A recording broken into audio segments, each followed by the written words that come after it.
Hello, and welcome to episode 7 of your mom's Pahdcast, the only podcast that's worth walking out on a date with one of Degrassi's coolest girls. I'm Dillyn. I'm Avis. I'm Caroline. And I'm Charlie. And today, we're recording a special Season 1 retrospective. Anything else? I think that's it. Hell yeah! For the intro. Cool. I think we must move on. All right, guys. All right. Guys, that was good work. That was perfect. So let's talk about Season 1, guys. Yeah. What do we have to say about the show? Well, I think maybe we should start with a general recap of Season 1. Do you, Charlie? Did you think of that on your own? I thought of that on my own, and then maybe have a little free talk. Charlie, that's really I think smart. that is brilliant. Brilliant. So let's do a recap of what happened in Season 1. I feel like things would need to happen in Season 1. That's a really fair point. One thing happened in Season 1. And it doesn't even happen because Snake saves the day. Season one is a lot more character driven than plot driven. It's kind of like Mad Men in that way. Yeah. I think that's where they got the idea for Mad Men, actually. Probably, Oh I think so. Yeah, no, I think I read John Hamm said something about it. It definitely, you guys are saying it's more character driven, and I think that is a strong suit for this, because it really does a fantastic job of introducing you to all of these characters and setting them up in a really consistent and like good way to where by the time we'd gotten to the end of the season, I was like, I don't even like this character, but I still don't want them to make this mistake. Right. Also, there's so many of them that it really does take all season to get to know them and get to know their dynamics with the other students, what's going on with their family. Yeah, that's like why the intro serves such a funny purpose, is like you see all these people, but you don't know anything about them yet. But you get that intro, in the first episode, and you're like, oh, these are all the people we're going to learn about. But you don't learn about half of them until, like way off in the season. But it's definitely laying a lot of framework, and you get a lot of time with each character. Like you learn enough about them that you don't feel like they're just a bystander or a caricature or whatever. I think that Degrassi really differs from a lot of other teen dramas in that the adults, the teachers, the parents are driving the plot. They are a part of what's going on. And I feel like most teen shows truly only focus on the teens. Right, unless somebody's parent like dies or is having an affair. Right. But the adults in the show aren't just fillers. They're not just like providing opportunities for the kids to move the plot forward. I think it's because like the writers just love Snake, because like he's like the most consistent adult that we get, but like I think he definitely, like you said, he drives the plot forward. He ties stuff up nicely. He affirms a lot of his students in a way that like, okay, if we had this like wholesome content in all of these teen shows, where the teens in the shows actually act differently, if they had a teacher that was looking out for them and giving them encouraging speeches and telling them I'm proud of you and everything, like where would we be if this was teen media? You could say that Snake is the Mr. Feeney of Degrassi.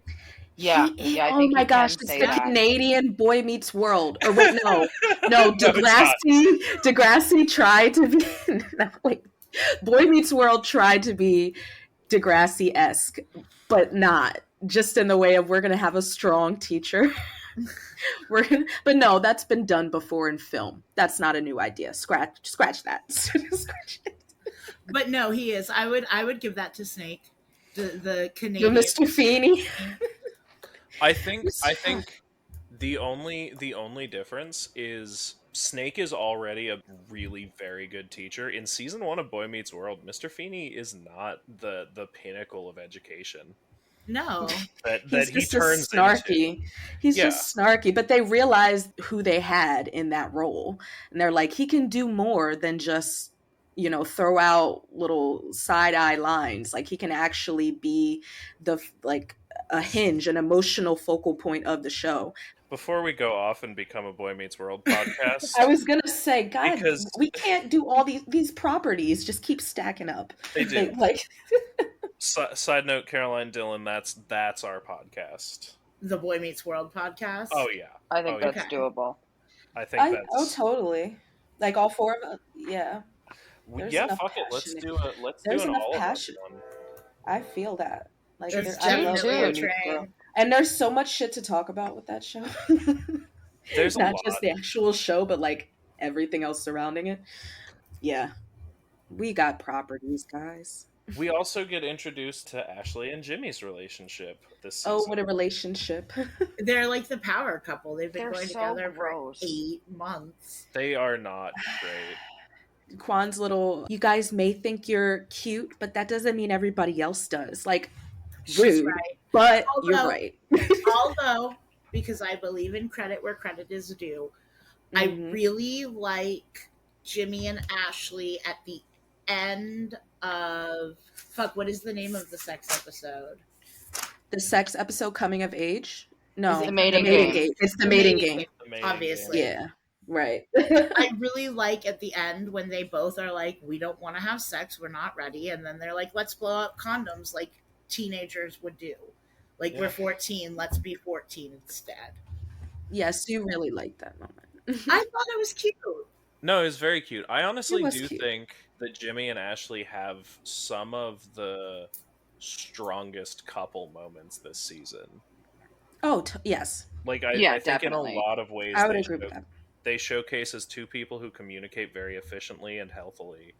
And well, except when Ashley doesn't want as much Jimmy to keep coming over for dinner and just like won't fucking tell him. Just won't talk to him about it. Just pretends that that is the like they definitely do as good a job as two, basically 14-year-olds can do. Because I think just communication just sucks with teenagers in general, but yes, they do a pretty good job. I just think that Ashley is always having a fucking inner conflict. She's fighting her two selves all the time. Like, inside just Ashley, be honest. There are two wolves, and they both suck. No, inside Ashley, there is a Paige and a Terry, and they both kind of suck. No, you're right though. Like, Paige and Terry are kind of presented as like the angel and devil on Ashley's shoulders. Yeah, that's yep. That's definitely. I feel like that's a lot because they don't get their own individual storylines like that. They're literally there and heavily featured in Ashley's storylines because they're there to offer some kind of contrast or perspective. They're not their own people yet. But it's like very Madonna horror. Yeah. You know what I mean? Mm-hmm. Absolutely. And that changes. Like that, they will become more multi-dimensional in the future, but thank goodness that's how they're set up right now. Yeah, you must not waste Lauren Collins at all. I will fight you. I know, right? Like, she just, oh gosh, just so many great moments. But yeah, they definitely are underdeveloped in this season. But because I think if anybody, because I even think we said Spinner gets some development. If anybody is like, an archetype, it's these two. Like, they just don't, they don't have their own focus storyline. I mean, Paige gets cheerleading, but she's super one-dimensional. Terry gets the ED storyline, but it's very brief. It's very, and it's not. It's not even ED. It's like low self-esteem. Yeah, right. It's low self-esteem that just manifests in. There. Yeah, it does not. It feels like kind of just they could have done more with her for that episode. But she does get attention, I guess. Oh, Terry, she's so good. I love her performance in that episode too. I was blown away with how convincing she was as being drunk. With hopefully as an actress at that point, no real frame of reference for what it is. Right. Hopefully. Right. Yeah. Yes. Yeah. Because it's very hard for grown ass people to who have been drunk to play those to play drunk. So she did a fantastic job. And I mean, we have three drug portrayals in this season. We have her. We have illicit. We have Jimmy with the Ritalin that he thrifted, stole, traded, whatever from with Spinner. Yep. He didn't steal it, but he was manipulated. he manipulated. Yes, he was very manipulative. But and then Ashley, the 3. There's no more, right? Yep, on her ABCDE. Actually, we should tally that. Like, that might be the thing that season 1 is like a highlight for. How many drug portrayals occur in one season? Because 3 is kind of a lot. 3 drug portrayals. It's 3 is kind of ambitious. It is.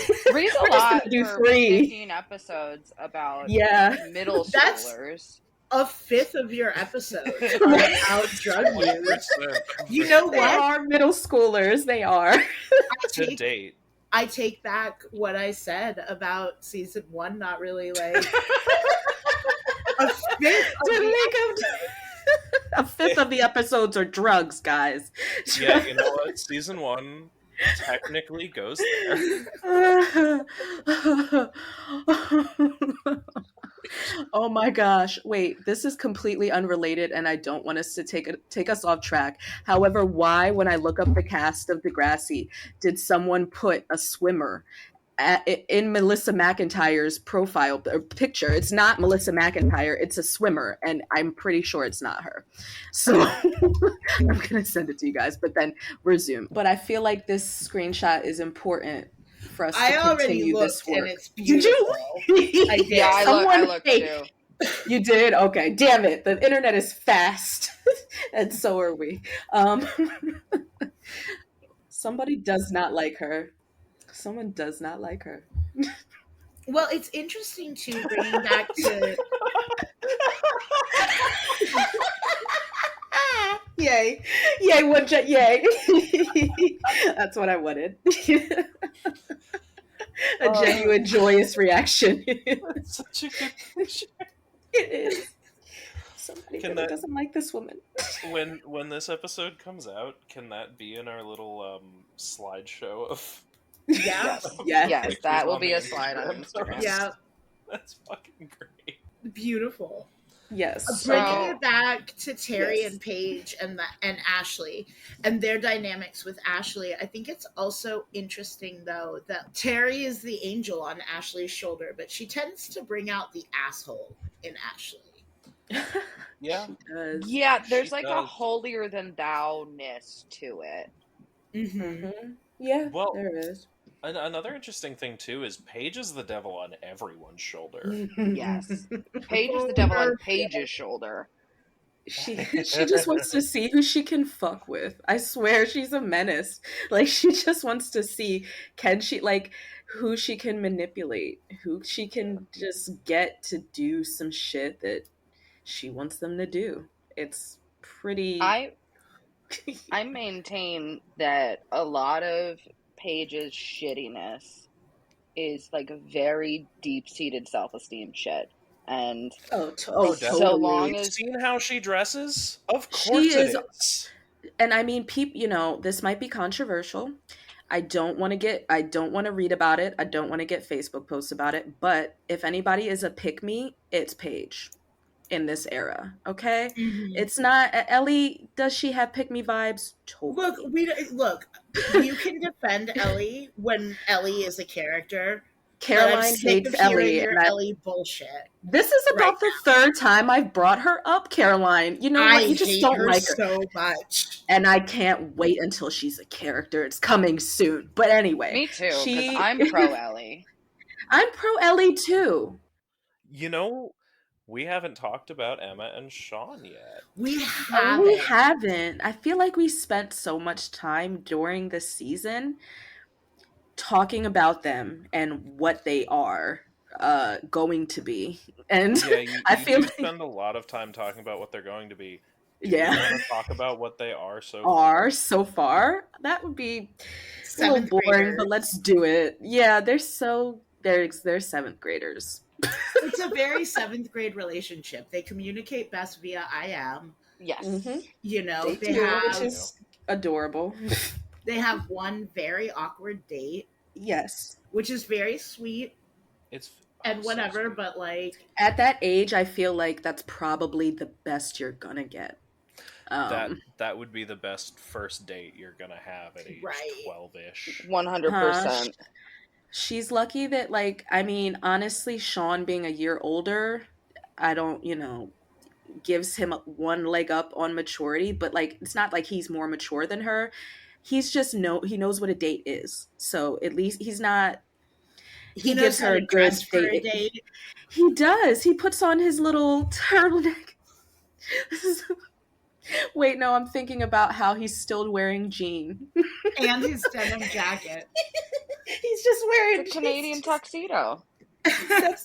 You know what? And you can't tell him any different. So, because he rocks it so hard. But it's a solid date because I think he's just a little bit older than her and maybe has been on one before.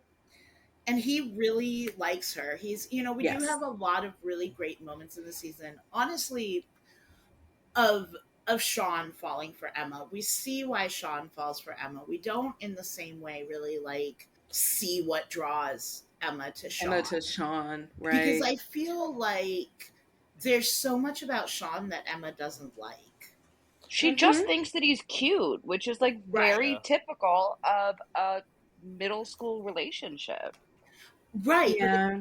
It sucks for the Sean side of it because he's a person legitimately into her. Well, Emma sucks though. Thank you. I think that it just explains it all. I mean, she has qualities that multiple qualities that obviously you can see it. They don't even need to really say it because he's just such a good face actor. Daniel Clark, you're just a great face actor. You got a good face. And he's How could you not be with those eyebrows? It's very strong eyebrow game, especially for a young boy. Every face he makes definitely is amplified by the eyebrows. 100%. He's just like, you can tell he wears his like adoration for her on, like, he wears it up front, so you can see when she does certain things, like, oh, I like her more now. We definitely don't get those moments from Emma. Because she's either afraid because, towards the end of the season, she finds out that he deafened a kid in one ear in Wasaga, and that was pretty much why he got kicked out of Wasaga. So she literally is just like, I'm kind of scared of you. You're big trouble. Wisely, I think. I mean, wisely, but then she's like, it's all gung-ho again. Like, it doesn't stick. Like, I think she just wants, I don't really know what she wants. Emma's motivations are pretty unclear. Well, I think he becomes one of her causes after a certain point. He does. Cause girl. That's what they call her. Ew. But also, I disgusting. don't think that Emma is cause girl because she genuinely cares about these things. I don't think she's self-aware enough to know that she doesn't actually care. I think what she enjoys about it is the attention and the confrontation that she gets out of it. I think that she really thrives on that. Yeah. Oh, I think she does, especially in the episode, the wannabe episode, where she's literally like threatening, like everyone's afraid of her writing this article for the Grapevine because they know that she has the power to turn shit upside down. Like, they know that about her. She is just motivated by, I don't know, tearing shit down and rebuilding it how she thinks it should be, or just tearing it down. Just tear it down. I was going to say she's motivated by sheer boredom, which is the most terrifying thing you can do.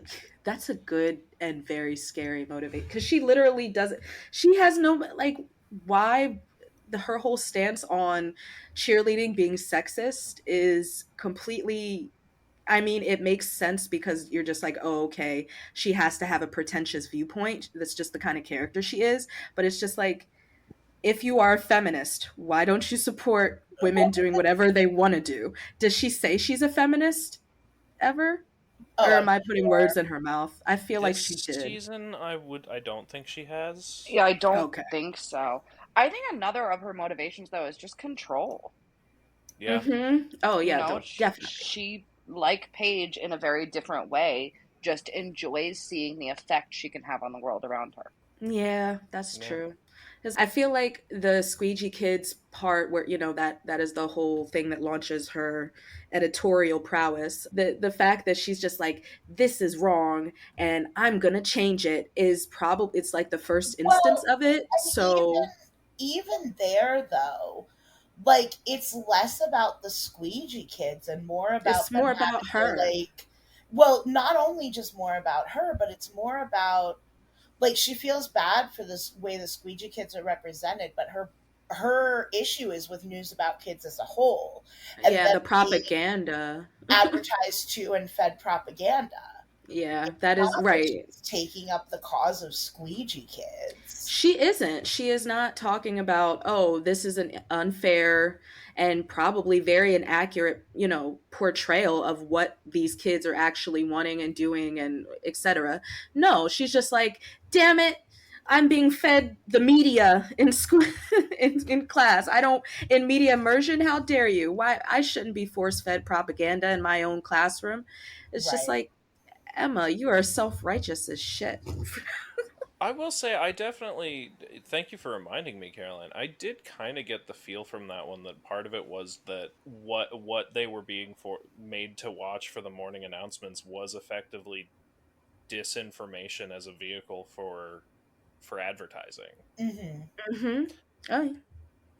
It's not, it's like, I think that's why they like, that is the first time Emma stands up and adopts a cause. I think that's why they make it this situation, so that it's not, you don't blame her for taking offense to, like, there are multiple things wrong with what's going on. It's, Right.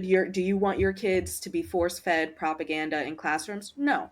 Do you want your kids to be told, like, pretty much, misdirection, misinformation? No. Like, these are pretty black and white issues that she has, and I think that's why it's such a strong one to lead with, and it makes us like her. I think like, it's just very like, I'm gonna stand up on my soapbox and I'm gonna tell you how I feel, and she actually does affect change. So I think that's why they did it in the first place. Like, if they had switched it around and made it about her first cause was the cheerleading squad, we would just not like her, because that is not based in fact. That's not a right or wrong thing, and you're obviously just taking your opinion and trying to bully people about it. Yeah, that one she definitely reads more as the person who doesn't like sports and believes because of that no one should. Right. Right, and because this sport happens to include skirts, she has the moral superiority. Yeah. Mm-hmm. Okay, and so does tennis. Yeah. Mm-hmm. So does field hockey. Tell that Where to do we Emma. draw the Volleyball, they wear line? those Spanx. Volleyball is very revealing. That I'm My not into. I'm the not into one either. I think they could dress those young ladies in not Spankies. the 1 year that I went to regular high school, I went to a high school called Mount Pleasant, and I was on the volleyball team, and our shorts said Pleasant on the ass. Oh my Nice. gosh. Yeah. That is very 2000s. I never realized that was our uniforms. The 4 years that I went to regular school, I went to Mount Pleasant High School. Well, bully for you, Charlie. They also had school shorts that said Mount. Oh my. Jesus Christ. That's Someone good. did not think that through. No. Or maybe they did. They I hope could they have. didn't, though. All right, we did Emma and Spemma. Not Spemma. We Not did We did. Spemma. We Cover did. Spemma. We didn't do. But we started on how Did just Spemma's Shemma. just. We Shemma. Not. It's- Oh, we did Shemma. I'm so sorry, because Spemma's such a better name. What It do they really call Sean and Emma? What did In the group, it's just Annoying. Semma. Spemma? Spemma. That's so dumb. Because It's they don't not want to good. admit that Spemma is an infinitely better ship name, couple It name, is. whatever. They suck. People suck. Okay, They well, are You know not what's that really great of a fucked? couple. They are not that great of a couple. Like, You know what's really fucked? what? mm. Spemma could have ended up with the ship name Gemma, because his name's Gavin. Oh. Which would have been way worse. We made the right choice as a collective community calling him Spemma, but everyone just ignores his name. You could have been Emvin. Yeah, it could also have been Emmer. Emmer. That's a great one. Other than that, like what else are Sean and Emma? Because I refuse to hurt my brain in trying to say their dumbass ship name. They're what just else? Sean and Emma, and they are just Sean and Emma. Oh, we can't just call them a mistake. We could call them the mistake, the collective mistake that the Degrassi community has in thinking that this is a good couple, that this is the couple. We've talked about this. They're a really good first relationship. But then they have so much more after that. I know. But we're not there yet. Not there yet. All right. We're not talking about... They're barely a relationship at this point, in my opinion. They are barely a relationship. They are not Sean. And right. They didn't even break up. Well, no. Emma broke up. Well, they broke up, but you have to be dating to break up. That's true. That's a good point. You have to be dating to be broken up with and break up. They went on one date. Now, there was no communication about we are together. Actually, they're very... There's not a lot on them until, like, under pressure. Like, they don't really have a lot. Like, they don't... There's no... They're not... They're... No. There's no relationship at this point. I think that we should transition away from talking about Sean's most boring relationship and talk instead about his more interesting relationship, which is Tracker Cameron relationship with Jimmy. Oh, not his brother. I was gonna say, Tracker Cameron, not Tracker Cameron. We're talking about Jimmy Brooks. Okay, that is a more interesting... we can talk about Tracker hot ass Cameron if you want. Tracker has some really good moments. It has one really good moment in the season, I feel like. It's a mature moment. Yeah. But Sean and Jimmy... Yeah, I think that's probably, if we're going to talk about Sean, because they do have a couple run-ins, Sean and Jimmy. Jimmy's such a dick. Sean shows up. Jimmy doesn't have much else to do in this dynamic but be a dick. He's so threatened by Sean for some reason. I don't know. I mean, I think it took him like half the season to make Ashley that ugly clay heart, so I don't know like where he found time to hate Sean so much. I don't know, but he was giving Sean trouble from the minute Sean shows up. He hates Sean because he got left Sean's back a year. better than him at basketball. No, I think it's because he got left back a year. He keeps talking shit about it. He does. Did they have beef when Jimmy was in grade 7? Unclear. Super unclear. Like, Jimmy, literally, their beef is so random. Jimmy was like, "You're poor and you got held back. Fuck you." Well, like, that's basically my impression, though, is that, like, they had been friends, and then, like, Jimmy is no longer cool to hang out with Sean because he's been held back. Yeah. Yeah, I think, yeah. Or that they'd at least been cool. Like, I don't know if they were, like, friends, but they were fine. They were, right. Yeah. Because presumably there was more of a friend group that wasn't just Spinner and Jimmy. I don't know. I guess it's assumed that possibly Sean hung out with them, but I don't even see any remnants of that. Like, they don't even talk. Because there's no familiarity between him and anybody else in that group. Real, like actually. He definitely reads more as someone with a reputation than he does someone anybody actually talked to much of. Mm-hmm. None of the grade 8s seem to actually know Sean. Yeah, like Ashley treats him like a mystique. Like he's just this he's this shadowy figure like Zorro. I don't know. The way that she talks about him in the Jagged Little Pill episode, just saying, but everybody thinks you're bad. And I think that's just like, that's not what she's thinks. It's just like, that's the collective thought about him. And she doesn't know him personally to throw anything into that ring. She was also on drugs when she said that. She was being the most honest, though, She was. that she has ever been in probably her life on those drugs. Those drugs were like a truth serum because I believe everything she said when she was on E. Yeah. Everything. Yeah. And I was actually clapping for her a couple times. Like, you tell him, ooh, go, ooh, you're doing a lot, but go ahead. Kind of tanking your life there. But dial back a little, hon. Never mind. You go. You do you. Exactly. It's just like cringe, but you can't look away. I think it's more. I would agree that he's probably just got reputation and he's quiet. So and he doesn't have. There's no friends. There were no friends that he had in Degrassi. I feel like, just by the way people treat him. I'm gonna choose to believe that the beef between Sean and Jimmy ultimately comes down to Jimmy just envies Sean's eyebrows. You know, that's legit because Jimmy's got some eyebrows, but he hasn't figured out how to use them. Oh yeah, no, it's the two strongest eyebrow games at Degrassi Junior High School. That works more for me. That works more for me as a. So it's just as an eyebrow war? For, yes, because what other, like, I think that's a perfect thing to base a beef on, honestly. This school ain't big enough for all these eyebrows.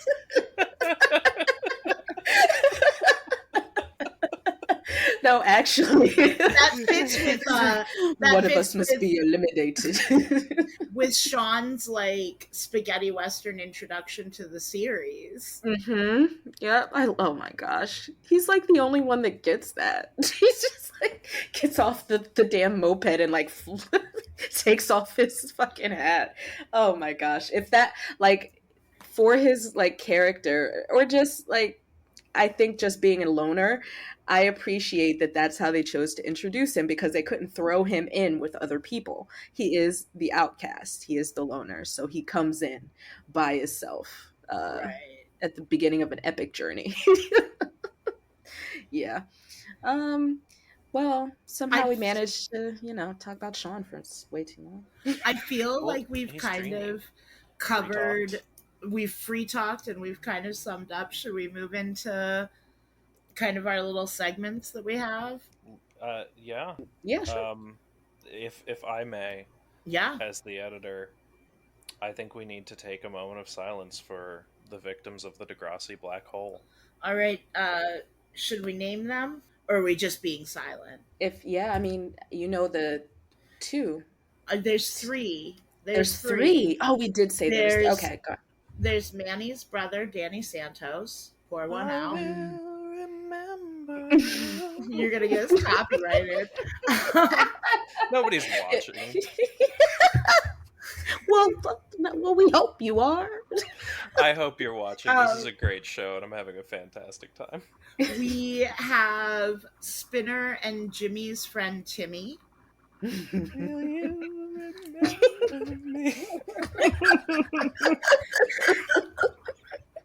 And we have Paige's younger, or at least not oldest brother, Michael Chuck.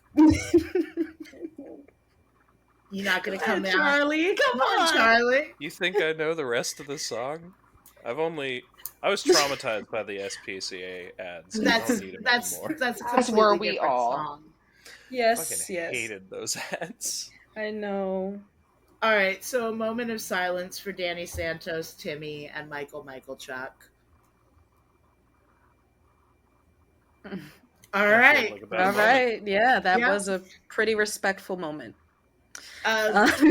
Real quick, aside from illicit drug use, we've been tracking two other things. We had 3 illicit drug uses this season. And then we've been tracking the Huns. We got a total of 4 Huns from Paige Michael Chuck this season, and 1 from Ashley. And then also, I have been tracking Emma's dolphin pants, because they're iconic, and we get them twice. She wears them to meet Jordan in... I just have MCR written in my notes for Mother-Child Reunion, so I keep thinking My Chemical Romance. Me too. I had to throw that "and" in there to not throw myself off. Yeah. But so she wears them in Mother-Child Reunion, and then she wears them again in the mating game, and I hope that they come back in season 2. I hope so too. I feel like they come back. They better. I feel like she rides those dolphin pants until they become high waters. They're about the ocean. Yes. Say the dolphins. You could say that the pants are kind of like a haiku. She's fucking haikuing them up, that's for sure. Oh my gosh. I mean, and it's not the corner it's not the typical fashion corner, my favorite corner, but it is the do's and don'ts of this season. I feel like was it a very strong fashion season? Not really. Not really, but is there anything that just stood out to you? Well, I wrote down my favorite of the season and my least favorite of the season. Me too. I also have those. Does everybody want to do their favorites first? Sure. I'll jump on my favorite. Yeah. I'm gonna be honest, any of my favorites are gonna be whatever the fuck Paige is doing, because it's just so unhinged compared to everyone else. Thank you. She's the only one giving you actual material to work with. She's trying. and it's gotta be the I don't remember the full outfit, but she had like the tinted glasses and the really puffy feather jacket or whatever. Yes, prime. Charlie. Yes. The most prime for Paige. Me too. Thank you. Yes. I was gonna say that one. I pretty much exactly what you just said, Paige. Now I'm just gonna try to be a little different from you. Paige's "I love to make boys cry" shirt. Iconic. That is my favorite. My favorite. I'm gonna shake it up. My favorite episode or outfit in this season is Terry's outfit in the cabaret. Yes. Oh, you don't like Paige's? Paige's is fine, but I just think Terry's amazing. The standout there. Yeah, they're awesome. I like her outfit. It's probably the best dress they, allow her to be in the season. Well, her dance outfit. The dance outfit was really cute. That's before Paige fucked with it. But yeah. Dylan, what's yours? I know this is controversial, but I love the dolphin pants. Okay. Oh, no, I don't think it's controversial. But the reason I love the dolphin pants, when I was between, 10 and 14, the company that makes the pants that she is wearing was very, very popular. They were very expensive. And my friend's mom had a pair. They didn't have dolphins on them. I think it was suns and moons or something, but very much in the same style. And I coveted them so much. And her ass got too big and she gave them to me one day. That's beautiful. I was so prepared for that to go wholesome, and I'm glad it did. It's Charlie. That was very sweet. What about least favorite outfits? I hesitate to say that it's a least favorite outfit, but as a fashion don't, anything JT wears. Yeah, that's fair. That's because it's just pretty bland. I'll agree with that. No, it ranges from bland to just plain stupid. That's my kids.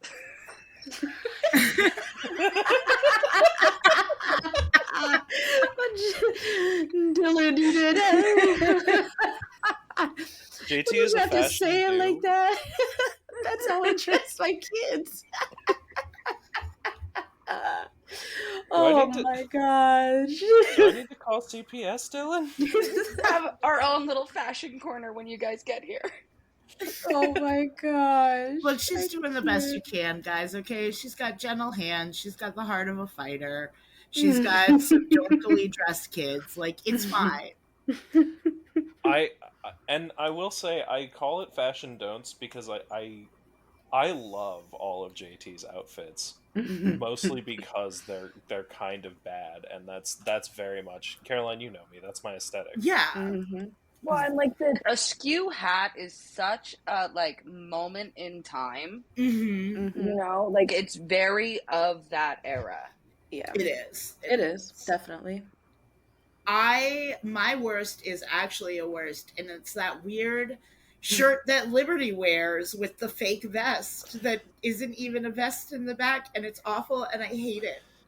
Damn. I forgot that one. I think didn't I call that one out too? Mm-hmm. It's so bad. It's such a bad. Oh man.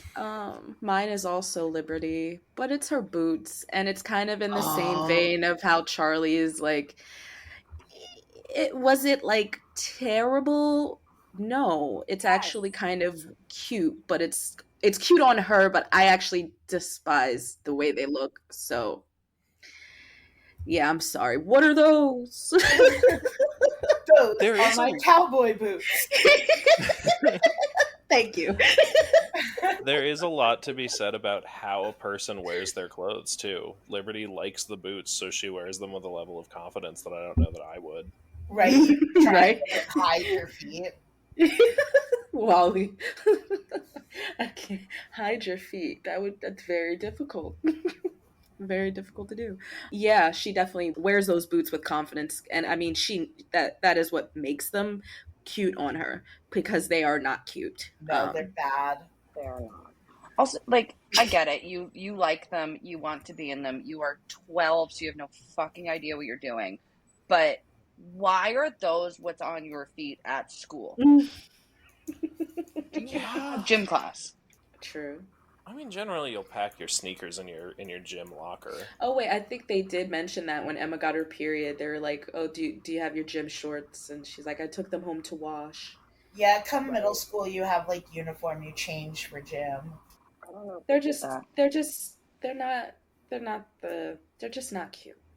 a good look. And her mother, or her mother should have told her so.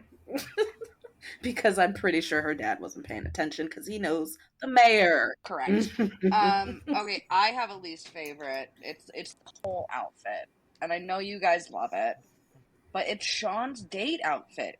I can't. You said he should have done something else. He should have done something different from normal every day. I'm with you on this one, Dylan. Thank you. It's giving, like, my mom will drive us home, and I'm going to play you a song I really like on the way home, and it's like Stand by Eminem. Oh my gosh.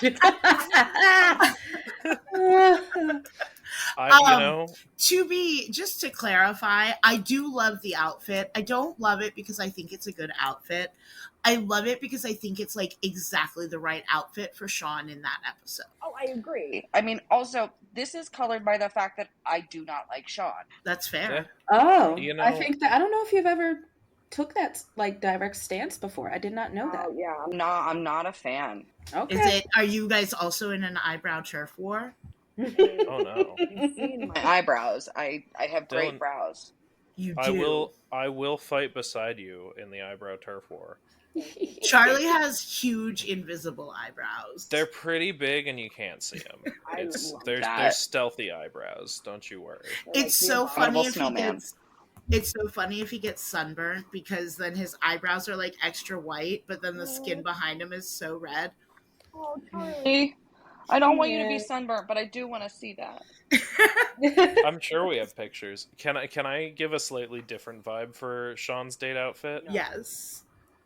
It's giving mandated court date, but he doesn't own a tie. He just has a nice sweater. Yes. It's giving like child support hearing. Oh my gosh! But you know what? He probably knows how to dress for court more than. Aww. I know. Aww. I took it down. I did pick my words with intent. I know. It was pretty pointedly because it's Sean. Yeah. But I do agree with you, Dylan. I remember when he rolls up, I would just remember being like, why is he dressed like a fucking loser? Yeah, like, I'm not letting my daughter go out with you. But then what the fuck is Emma wearing?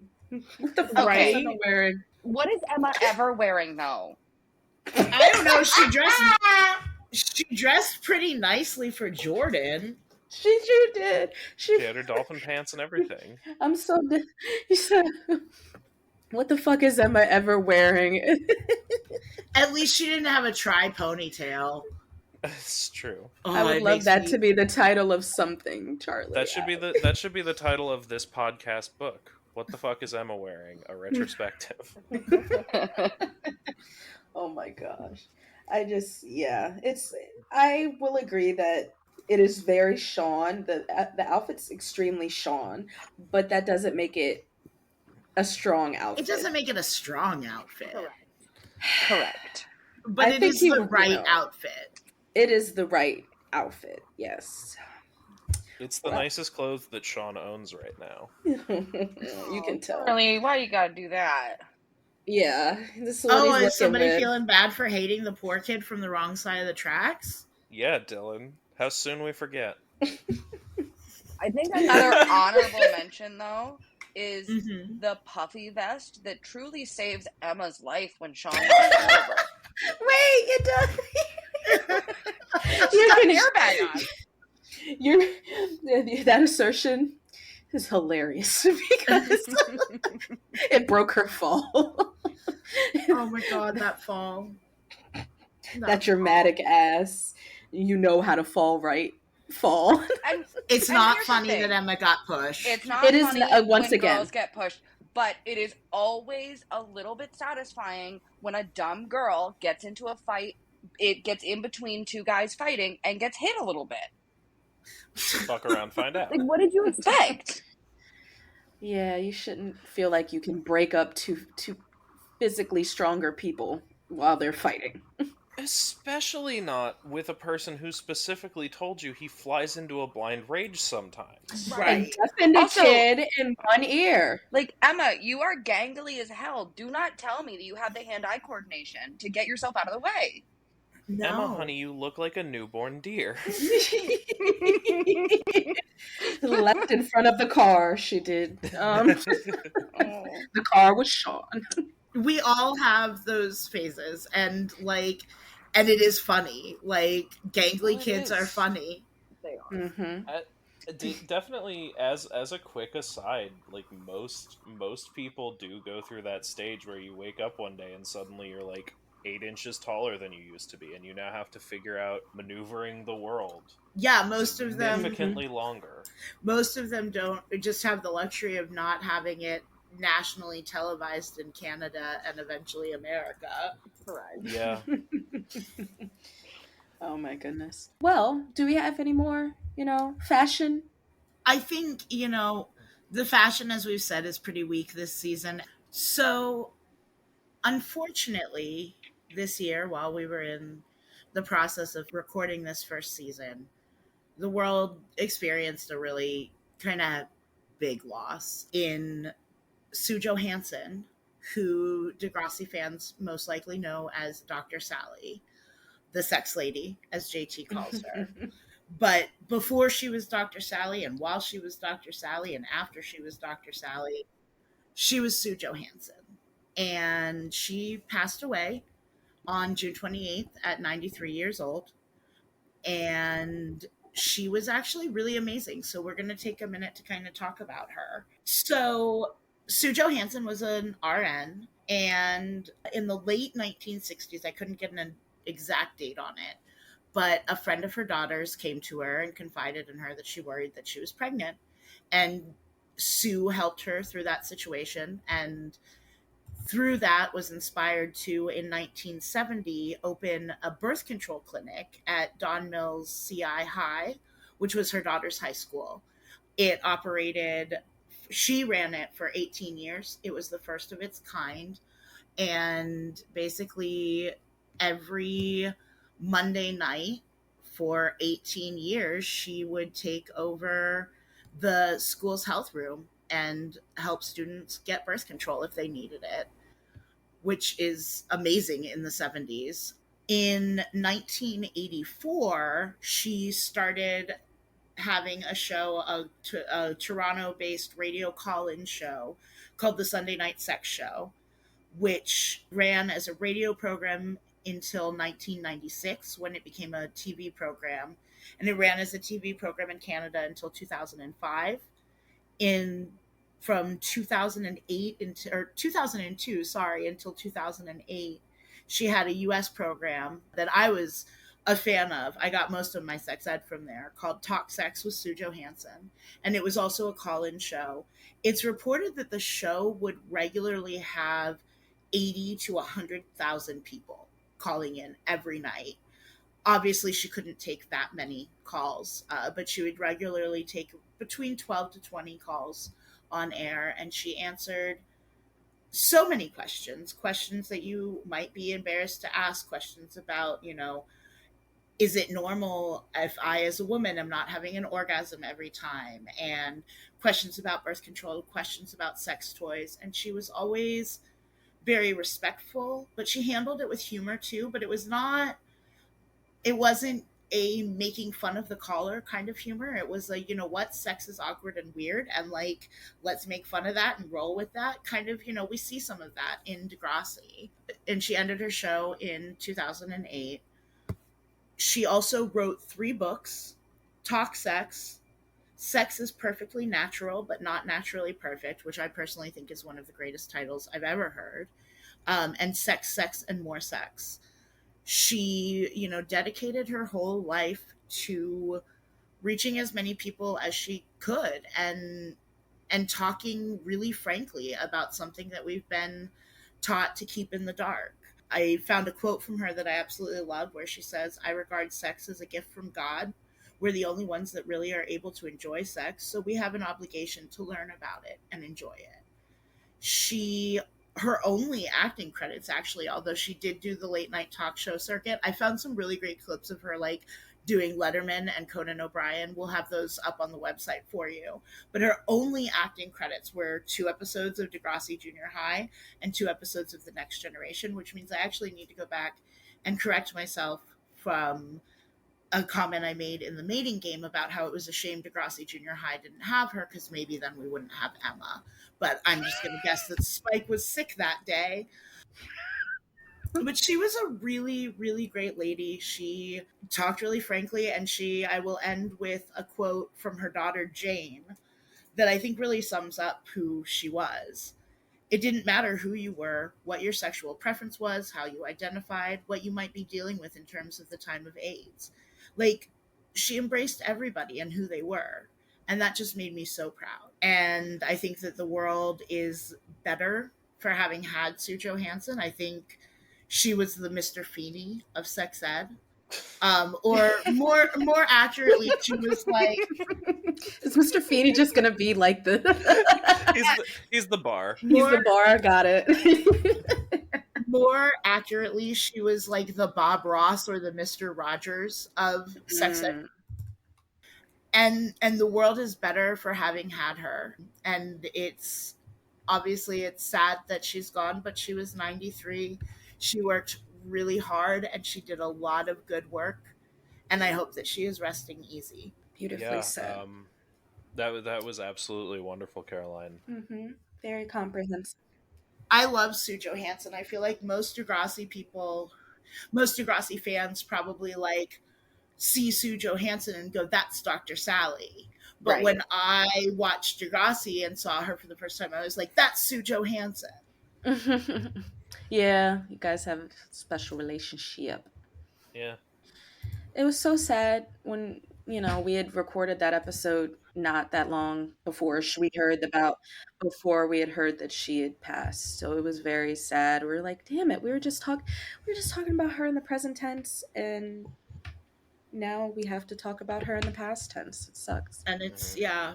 But she had a long life, so that's good. She did. 93 is a lot of years, and she spent them doing such important work. Yes, I agree. Absolutely. Just such important work. Moment of silence for Sue Johansson. No song this time, Charlie? It seems disrespectful. That's fair. Also, quiet. We're doing a moment of silence. Yeah, shh. Shh. I'm checking my watch. It's been about a moment. Okay. So it's been about a moment. In that case, we're getting close to wrapping up. the first thing that we have to do is we have to hand out some awards. Well deserved. And like we've done all season, we're going to do Shining Stars, we're going to do Super Bummers, but first we are going to hand out your mom's Pahdcast's greatest honor, the Teacher of the Year Award. Charlie, would you like to tell us the nominations? The nominees for Teacher of the Year Award? Yes. Mm-hmm. We have Miss Kwan. Yeah. For Teacher of the Year. We have Snake for Teacher of the Year. Do we have any other Teachers of the Year? Coach Armstrong. We have Coach Armstrong for Teacher of the Year. That's it. And that's it. Radich does long-term sub for Kwan. Okay. And for Substitute Teacher of the Year, the only candidate, Radich. Congratulations. But now on to the main event that people actually give a shit about for Teacher of the Year. And again, in the world of your mom's Pahdcast, there is no higher honor than this. Truly. This is effectively the Mr. Feeney Award for Excellence in Education. It's essentially the Nobel Prize. It is the Nobel Prize. Hold on, I lost. Give me just a second. I did lose the envelope. Charlie, you are so goddamn. I'm so gullible because you are so authoritative with that damn voice, and I'm just like literally holding on for you to find some fucking envelope. You know who won, Avis. I know. All right. I know that. All right, hold on. All right, have some respect. I have it. I found it. Fuck. And our season 1 Teacher of the Year for Degrassi Community School is Mr. Simpson, aka Boy. Yes, It should have been Quan. Love Should you. have been Quan. Go Fuck Snake! you. Go Snake! Snake in the house. Caroline, Avis, Dylan, me, do we want to talk a little bit about how great of a teacher Snake is? I mean, we can, but also what can we say that hasn't been said? Unfortunately, Mr. Simpson couldn't be here tonight to accept this report. So we're going to accept it for him. Yeah, I will. I'll take it, and He'll get it. I'll hold on to it for him, yeah. We'll make sure he gets it. Don't you worry. It's a high honor. We'll guard it with our lives. We have some less important awards to hand out. I think I'm sure everybody has a shining star of the season. Yeah, I mean, I hope that it's not I actually do hope that we have different answers, but I also don't know how we'll have different answers. So let's go. We'll try. We will see. Let's see. We'll see. Avis, who you got for shining stars this season? Toby. Nice. Toby. Because he saved a life. He He did. did a good. And he continually, I don't actually think that he bums me out. Like his star factor is just it's bright. It's Toby. Mhm.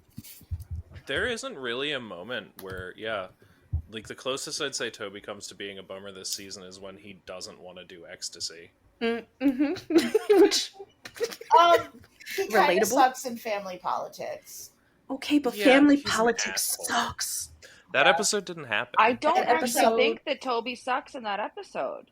He I think sucks that- less than Ashley. I think that That's- he's Yes. like trying to handle the situation as well as he can, but also he just moved into Ashley's house with his dad. Right. Yeah. And he's Yep. like, we find out later he's got a ton of shit going on between his parents. They can hardly be in the same room together. Right. Like, I think Absolutely. given all of that context, he does handle himself fairly reasonably. Mm-hmm. Yeah. All those think you're- hormones raging. You're right, Davis. Toby is a shining star this season. Yeah. Mhm. No, he grows so very much. Like, he's already relatively mature for his age, but he grows a lot in just this season. Mm-hmm. Yeah. And the cap for agree. me is when he hugs Emma. I think, we were talking about it briefly in the last episode. It's just great acting, but it's also just a great character moment because it's just so pure. And I just Yeah. love Toby. I love him. I haven't heard that recording yet, but that is one of the stronger moments for me when I saw that, because his face really does show a lot about like they very easily could have had Toby be like, oh, this is my moment to bond with Emma, my Mm-hmm. crushy wushy, Mm-hmm. but it, if I may, really just showcases that he's very compassionate and Mm-hmm. very aware of the pain that his kind of friend is going through. Yeah, Yes, he absolutely. very easily is able to put his own interests on the back burner and take care Mhm. of Emma's needs in the moment. Yeah. And I don't think Absolutely, that's yes. super typical of a 12 or 13 And year old boy. It's it's not. not even in that like nice guy, I'm Mm-mm. gonna keep putting kindness tokens into you Right. until you see me as your one true love type bullshit.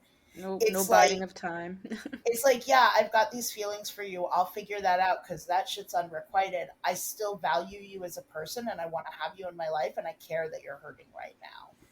Yeah, Yeah. absolutely. And you can see he cares that Sean's hurting too, Yeah. because Mm-hmm. he and JT really fucked over Sean Yeah. that Yes. episode. Yeah. Yes. He's a great character, solid shining star.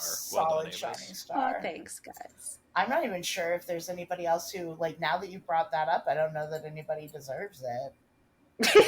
Oh, don't say that. Is there nobody else better?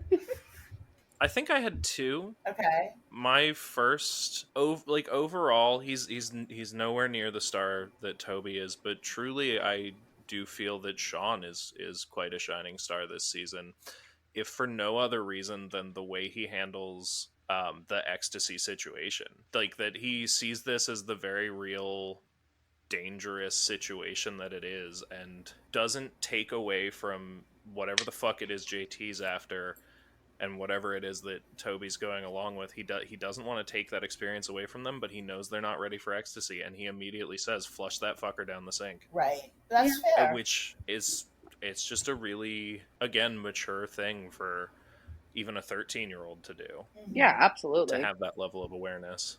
Absolutely. I agree. Yeah. And then, since nobody's taken it, I'm gonna just say Snake. Yeah, no, Yeah. Oh, well, obviously, yeah. Teacher of the Year. Sure. Teacher of the Year must be a shining star, right? Yeah. It is. Is he It is ineligible law. for the season finale Shining Star? Yeah, he's a recurring character. Yeah. Yep. But is he ineligible because he's already the Teacher of the Year, which No, is just... You can never have too more many than one awards. Oscar. That's true. More than one Grammy. You can win Teacher of the Year and a Shining Star. Mm-hmm, Yeah. You guys put way more like consideration into it. I was just gonna give it to Manny because she was there. I know you. Well, Manuela Santos, she deserves it because she is great, like just so underutilized this season. It's such a shame. But she steals the scene whenever she's there. She's adorable, and when she does get to talk, her lines are memorable, and they should have used her more. Damn it! But they'll learn. They will learn. I love how the day. squeaky and tiny her voice still is. Like, I forgot. I know, right? She's such a little kid, and like we'll Yes. start to see her as less of a little kid next season, but really not until like seasons 3 and 4. I don't think. I was thinking the other day when I was kind of like scanning through episodes preparing for tonight that like it blows my mind how little the grade 7s look in comparison to the grade 8s. And not just stature, but like they still have little kid faces. But like that is so how it works in middle school. Like my eldest is a rising 7th grader, and truly like the difference in him from like midway through the year last year and now is astonishing, and it's gonna be even more between now and like this time next year. I'm honestly nervous to like see some of his friends after summer because some of them will look like grown-ups. Yeah. It's true. Some of them will look like Joseph from King of the Hill. Dillyn, did we miss any shining stars? Did you have No, any? I mean, Toby was my shining star for all of the reasons that we mentioned. Yay. But also him being super willing to step in and take Manny's spot during that goofy ass interpretive dance, and just being willing to make an absolute ass of himself for the girl that he likes is very sweet in like an environment that is so ego driven and so like driven by self-consciousness and what your peers are going to think. Like that to me, I don't know if I know a 13-year-old boy who would have the balls to do that. Right. He also, I love in the end of Jagged Little Pill when he's like, come on guys, we got to keep cleaning, and then sees that Ashley is wrecked. And he's like, nope, got to go take care of my kind of sister. Yeah. It's so just a really sweet kid. Yeah. He is. I love Toby. Are we gonna have to add a segment to next season, just Toby's Corner? Appreciating Toby for the cinnamon roll he is, or does he get worse? No, he doesn't. He doesn't get worse. I know he eventually just disappears. He's a very back burner character. He does, and when they bring him on the forefront, it's just for his trauma and his reaction to that. He obviously, we know that something big happens later down the line. I don't know if you guys know, and I'm not going to spoil it for you, but when they focus on Toby again, and later in this series, it's because they just want to see his reaction to a really big trauma, and he's angry.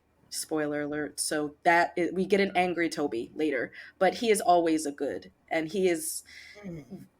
I feel like he's always leading with the heart that he has in this season, and they just really forget about him. And I really am excited to be able to do that retrospective once we figure out when is the last time we see him, just going back and being like, he is so underutilized.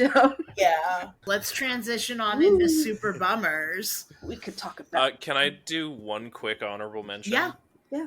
And it's fine if y'all disagree, but when Miss Kwan returns from her leave of absence, she finally does the good teacher thing for the first time in the entire season. I hard agree with that. I agree with that. I don't think it deserves an honorable mention, but I would give her most improved. Most improved is I endorse that, because you know what? We're not even going to get back into Miss Kwan. Let's just leave it there. Yeah, we can for a minute. This is that when she comes back is the first time we see the Miss Kwan we get eventually. And I haven't rewatched Degrassi until now for probably 15 plus years. So watching her in the first few episodes was really kind of jarring for me, because I didn't remember what an asshole she was at the beginning. Yeah, I'll agree with that. It's definitely, it's not hard for me to give her credit for that little piece, and that's why I say hard agree, Charlie, because I do think that most improved is a fitting title for her, because I personally think when you're dealing with children as an adult, there is an ability to leave some measure of your personal life at the door. And if you don't feel like you can do that, maybe you shouldn't be teaching children. So the fact that, and I know her husband had cancer. I kind of don't care. And maybe that's controversial, but I think that kids are so impressionable, and kids really remember that's like they're growing. They don't have emotional regulation. They can't leave stuff at the door, so to speak. They're not an adult yet. So, you can. No. You have the ability. I don't disagree with you, Avis.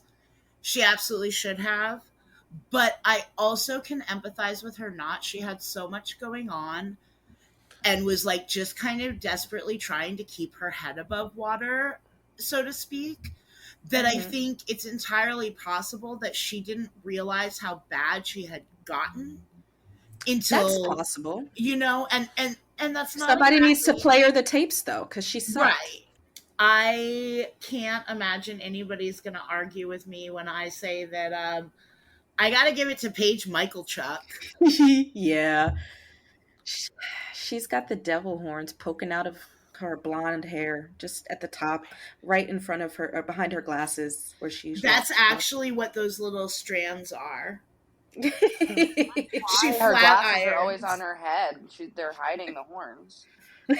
I think there is a decent person in Paige Michalchuk. Oh, there is.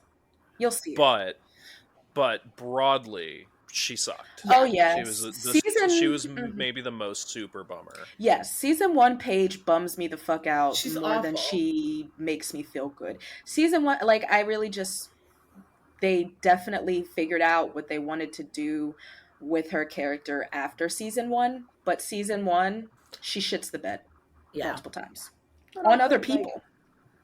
We have all known a 13-year-old girl exactly like Paige Michalchuk. Multiple, yes. Mm-hmm. Yeah. I'm gonna throw my vote in as a super bummer, and this is gonna be controversial. Okay. Terry wasn't great this season. That is Terry controversial. was on average, I felt like Terry was neutral.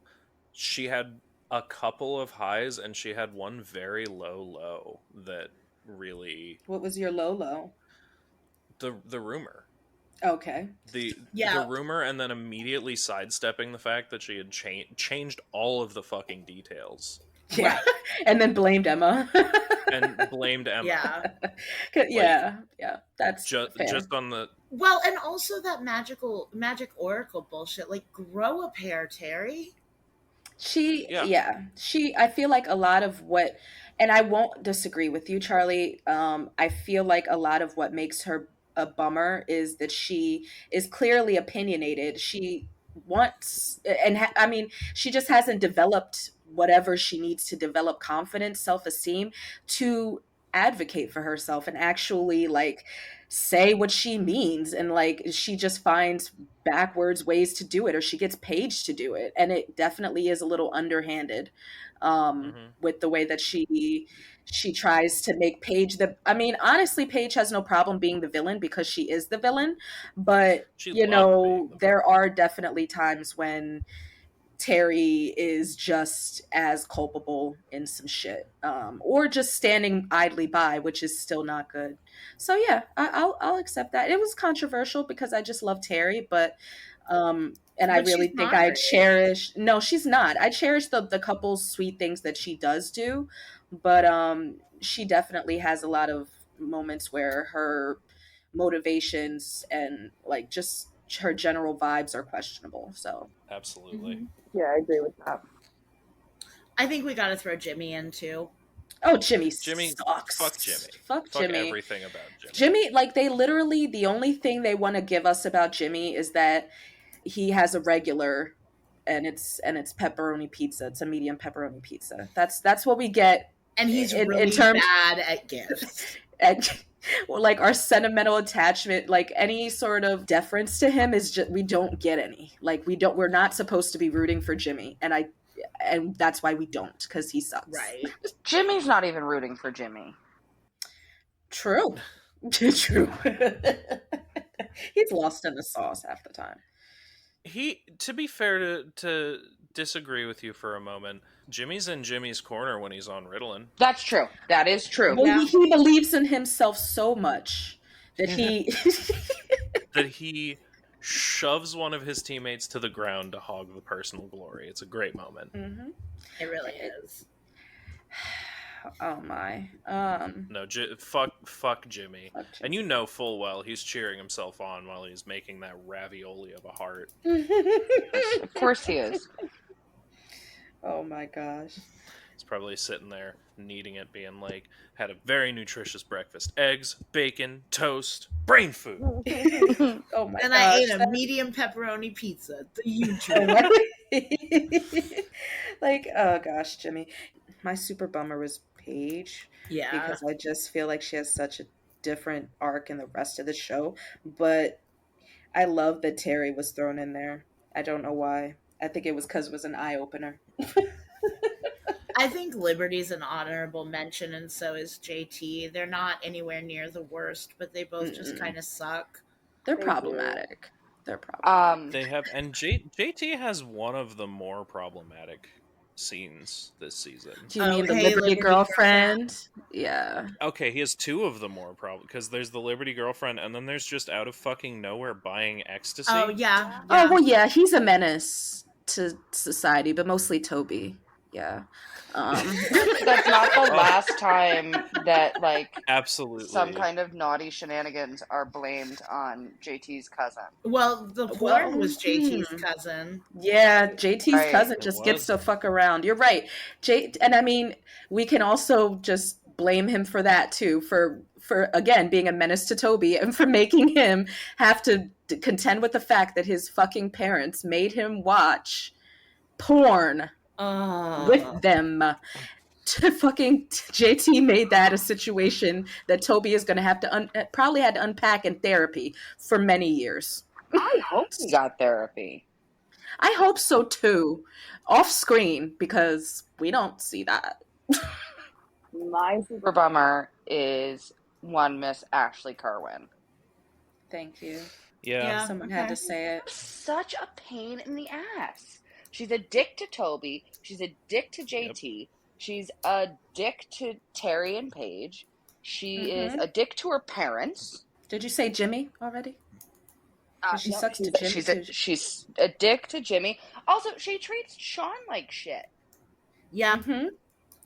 She treats him like a pony and rides. Really shitty position. She does. No, and she's just the whole time so goddamn full of herself. Yeah, that's true. Cannot write a lyric to save her life. That song is so bad.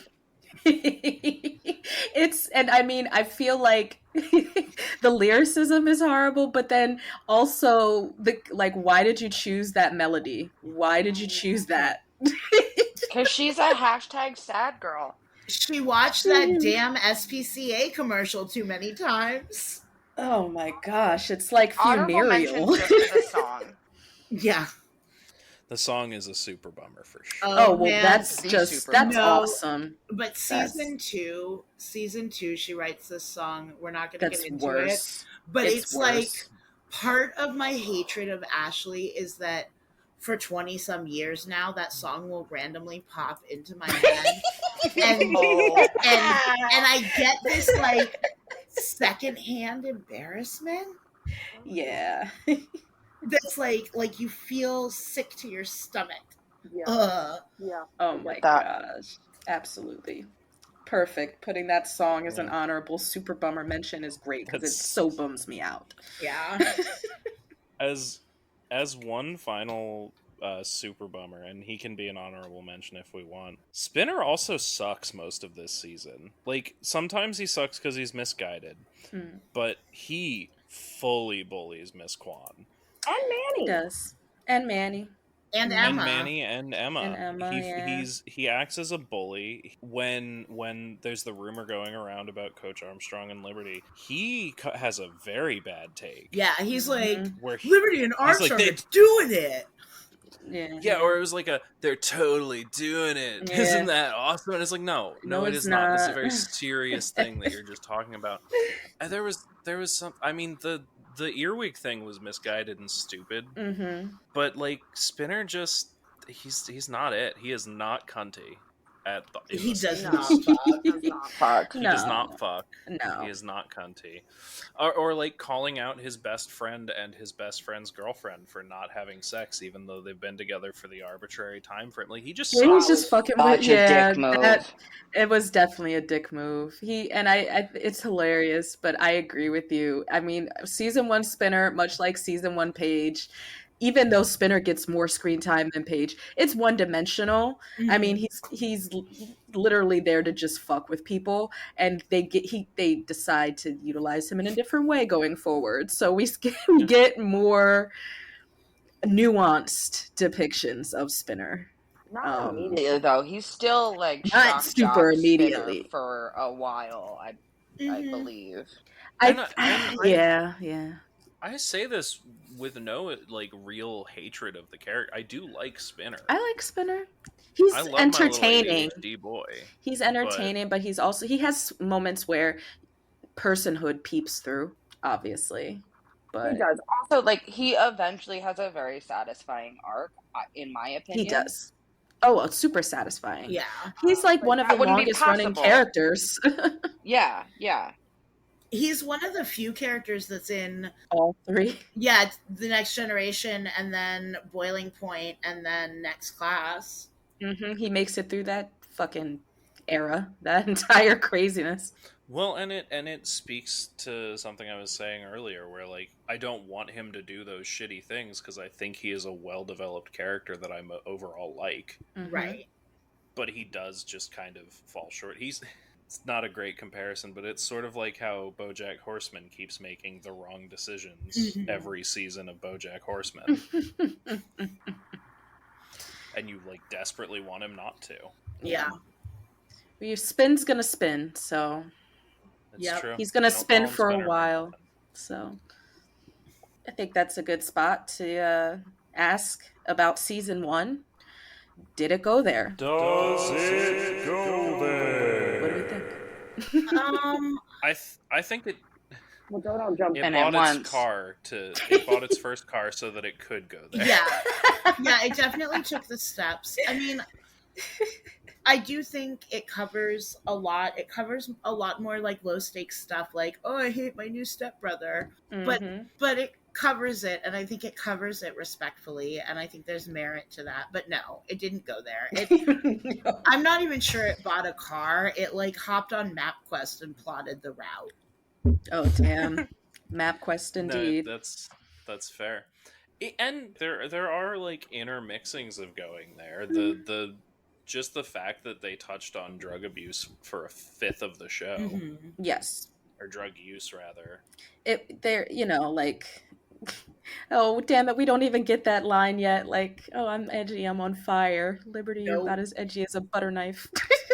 That's how I feel about this season. Yeah. For me, the rating is Liberty, you're about as edgy as a butter knife. And even though, even the drug portrayals are pretty I think tame, that's fair. but I still think they go, they definitely are we're taking this stance. We're going to show you the real stuff. But at this age group, there's only so much real stuff, right. So we grow with them. Right. That's very much what I was going to say, that I think if we look at it from the perspective of a 11, 12, 13-year-old watching this, it does kind of go there. It definitely goes there more than other shows I was watching at that point. I think looking back as an adult, it doesn't seem to go there. But I don't know. I mean, having a kid who is roughly these kids' ages, if I heard that this shit was going on in my kid's school, I would be appalled. What even was... I'm trying to think of what the other middle schooler shows were. The only thing I can think of is Lizzie McGuire. Oh, yeah. There was Even Stevens as well around. Yeah, Even Stevens did a little more because it was a little bit older. Yeah. But also Lizzie McGuire did some stuff. Yeah, but it didn't go there. It did a Miranda's ED, which they love to bury. I don't even think it's on Disney Plus. We did also have Boy Meets World was another one of the shows that I think was at about that age range. Yeah. Which definitely went there more than Lizzie McGuire. You're right. We're gonna draw a line in the sand right now. One side is Disney shows and all the other shows on the other side. Because Disney is just gonna keep it G. Well, we also had Seventh Heaven around that time. Yeah, but that wasn't... Yeah, Seventh Heaven was a family show, and Dawson's Creek was a teenager show. A teen show, right. So if we're thinking about actual tween media around the same time, I kind of think you'd be hard-pressed. Nothing would have come close to what Degrassi was doing at the time, for sure. Yeah, right? For 11, 12, 13, 14-year-olds, no. And I don't think that they would have gotten away with that if it were for a US market. Well, that's kind of a difference in just the media in question. Canada is way more about being kind of real and kind of educational and sometimes trashy.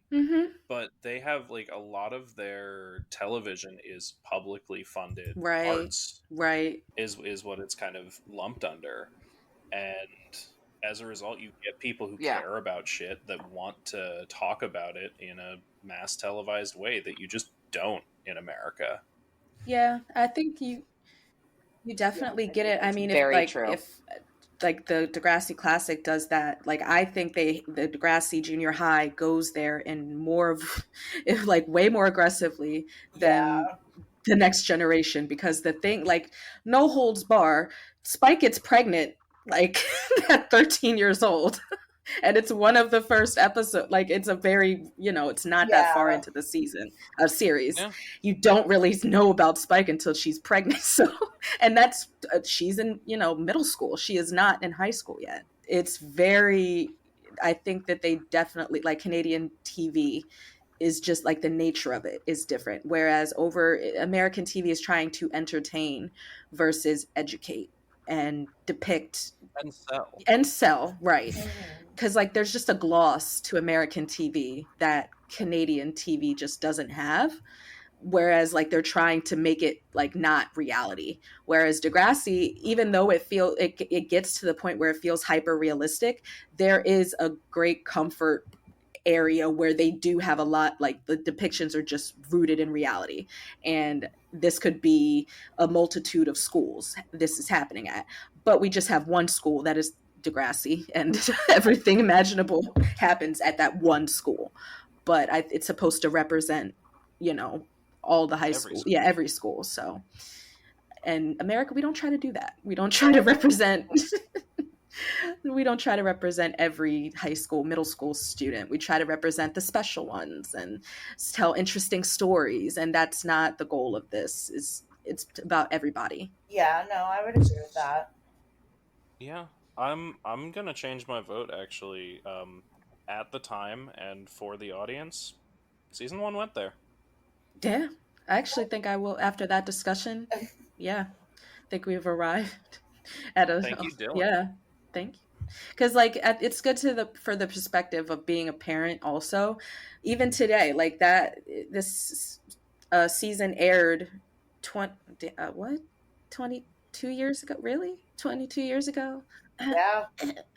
Oh God. Okay. Ew, 2001. Okay. I almost Let's had a not strap. talk about that too much. But it's still as relevant. Sorry, it's as a parent, it is still as hard hitting. Like you clutch, there's still the worry of because these issues are still relevant. These are issues that if you heard this was happening at your child's school, like Dillyn said, like you would be up in arms and you would probably be going to pick your child up and find another school for them to attend. But yeah, it definitely went there for the Absolutely. time. And yeah, wow. I think if there's one there that it didn't go enough for me personally, if I may, it has to be the lack of a fallout or any consequence to the Coach Armstrong Liberty thing. Yeah. Right. It's not That was a very realistic. no, that was a very serious allegation that spread around like wildfire, and it made it back to the kids' parents. Right. Right. Outside of that, though, Right. this was a fantastic season. Yeah, it was. They covered a lot of ground in 15 episodes. They do, and they lay so much framework. And I think that it's Mhm. really indicative of what is coming in subsequent seasons, that Mhm. the majority of us at first were like, no, it doesn't really go there. Like, upon further inspection, it does, but like, I Right. think that just shows We us really are getting so how much like more we're going to get. so much more coming that I'm up. really excited about. But like I think that there is like something to be said for leaving season 1 with just feeling like, okay, we're prepared for season 2. Like we have all of our major players, we're getting a couple more, but they're at, like the people that we have, we've got the good work laid out for us to know where they're going. Mhm. And yeah, they definitely did a good job. This was supposed to only be one season, you can tell, and they completely they completely change it to be the huge franchise continuer that it is. I'm actually kind of glad about that. Me too. Yeah. Too. Glad you Like, changed your minds.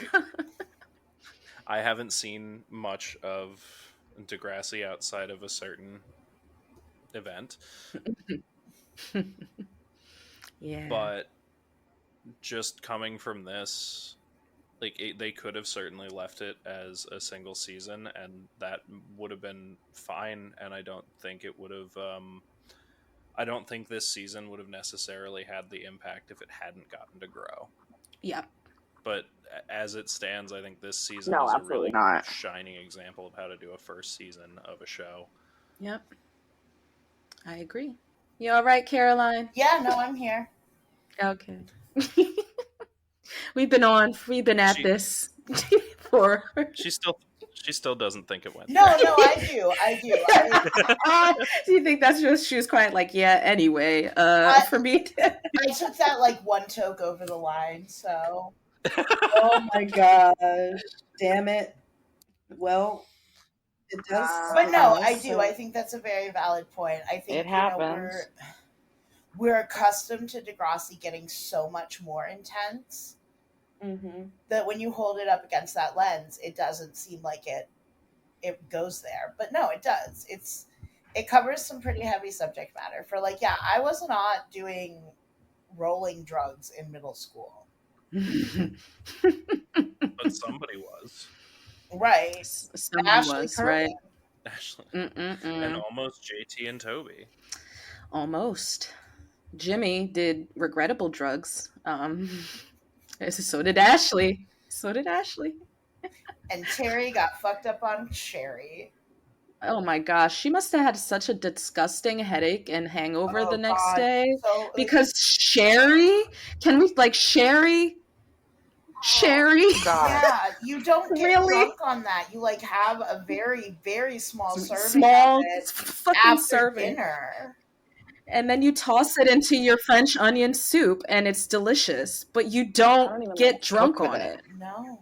Damn. Pour one out for Terry, but no Sherry. No, pour out all of the Sherry for Terry. Don't get drunk on Sherry. This is a public service announcement.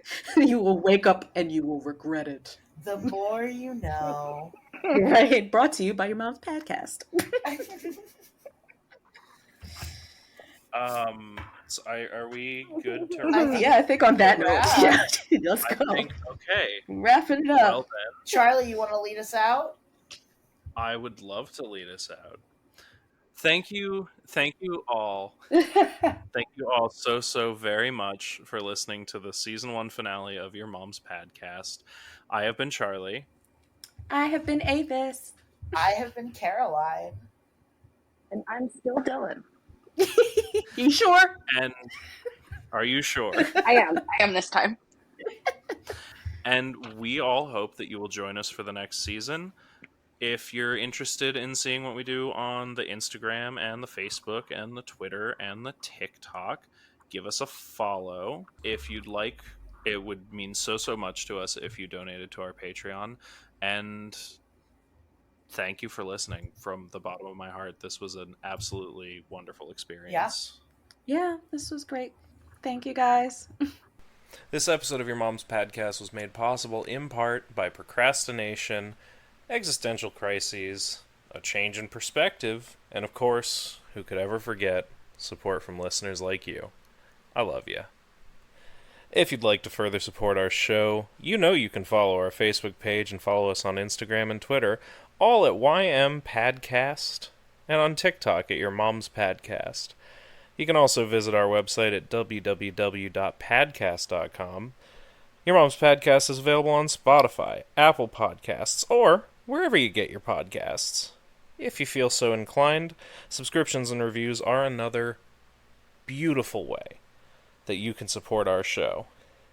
And if you'd like to support us financially, did you know you can subscribe to our Patreon at www.patreon.com/YourMomsPadcast?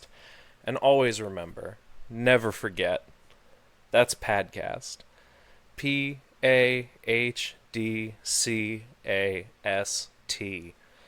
Thank you so very much for listening to Season 1 of Your Mom's Pahdcast. Goodbye.